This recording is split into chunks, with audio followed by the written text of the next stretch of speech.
We're continuing to follow breaking news this afternoon. A jury today said it could not reach a verdict in the Christopher Schurr trial, leading to a mistrial. This is a case of a former Grand Rapids police officer accused of murder after he shot and killed Patrick Lyoya following a traffic stop 3 years ago. The jury deliberated for about 20 hours before telling the judge it was deadlocked in the case of Christopher Schurr. Our team coverage continues this afternoon.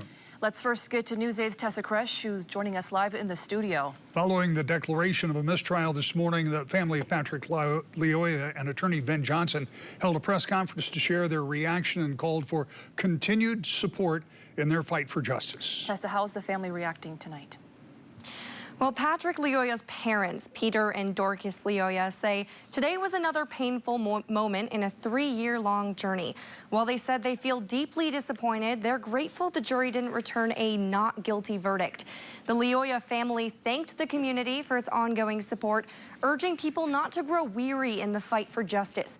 Whether a retrial will happen is now in the hands of Prosecutor Becker, something Johnson said he strongly encourages because the family believes Schurr must be held criminally accountable. Peter and Dorcas Lyoya, who spoke in Swahili, had their thoughts shared through an interpreter. Kwa kweli iko sawa, wanarudisha vidonda tena vinakuwa vipya. It seemed like they reborn. We have a reborn of the wound and the image. How my son was killed, he came back again. But I would like to thank all my legal team that have stood by me and my family have been fighting, and all the activists, all the members of the community who stood by us and fight and will continue to fight until when we get the true justice for Patrick. Johnson says they'll respect whatever decision Prosecutor Becker makes, but plans to move forward with their civil case regardless. Live in studio, Tessa Kresh, News 8. All right, thank you, Tessa. And Target 8 investigator Ken Kolker joining us now live in the studio with more. He's been inside the courtroom since day one, Ken. Yeah, I tell you, in the courtroom this morning at about 9:30 when the jury came in and the families and both sides were in that courtroom and supporters, the tension, and it is always in trial cases like this, but the tension was just so thick. And, everyone was hoping for a conclusion, and, they didn't get one. And so, which wasn't that big of a surprise.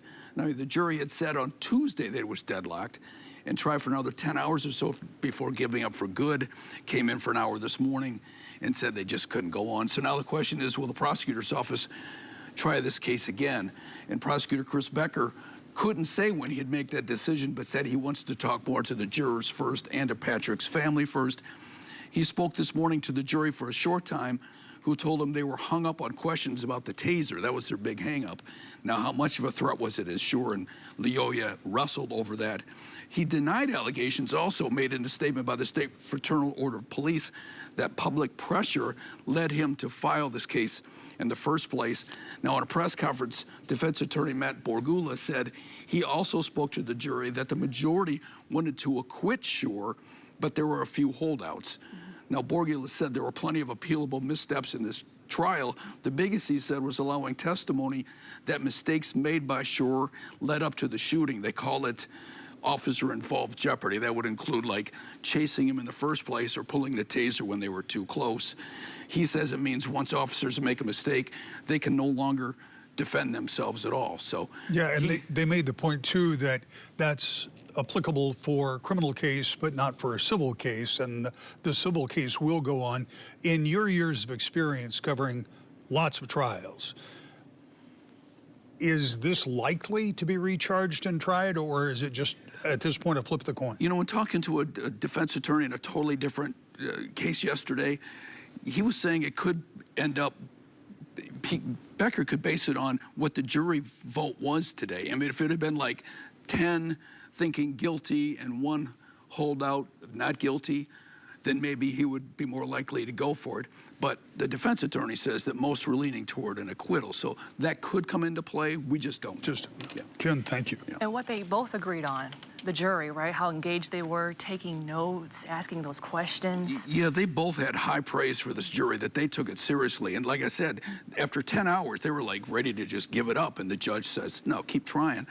And I fully expected by noon yesterday that they would say we can't do it, but they kept going, and I expected by 5 o'clock yesterday they would give up, but you know they. And we my were guess prepared is- for that.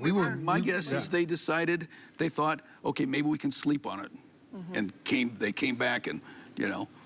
Well, all you can ask of a Someone didn't jury. change their mind. Yeah, all you can ask of a jury is do the best you can do. Right. And Right, and the judge said you have to stand up for what you Yeah. believe in. Don't be swayed into something you don't believe in. So. Right. All right. Thanks very much, Ken. We appreciate it.